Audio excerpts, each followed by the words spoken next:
بسم اللہ الرحمن الرحیم۔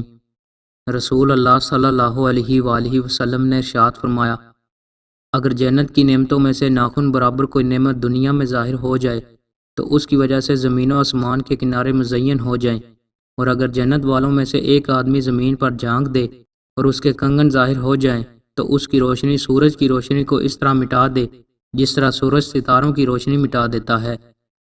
رسول اللہ صلی اللہ علیہ وآلہ وسلم نے ارشاد فرمایا، جنت والوں کے جسم پر بال نہ ہوں گے اور نہ ان کی داڑھی ہوگی، نہ تو ان کی جوانیاں ختم ہوگی اور نہ ان کے کپڑے بسیدہ ہوں گے۔ رسول اللہ صلی اللہ علیہ وآلہ وسلم نے ارشاد فرمایا، جب جنت والے جنت میں داخل ہو جائیں گے تو اللہ تعالیٰ فرمائے گا، تمہیں کسی چیز کی ضرورت ہے تو میں تمہیں مزید عطا فرماؤں؟ وہ عرض کریں گے، کیا تو نے ہمارے چہرے سفید نہیں بنا دیے؟ کیا تو نے ہمیں جنت میں داخل نہیں فرما دیا؟ اور تو نے ہمیں جہنم کی آگ سے نہیں بچا لیا؟ فرمایا، حجاب اٹھا لیا جائے گا تو وہ اللہ کے چہرے کا دیدار کریں گے۔ انہیں جو کچھ عطا کیا گیا ان میں سے اپنے رب کا دیدار نہیں، سب سے زیادہ محبوب ہوگا۔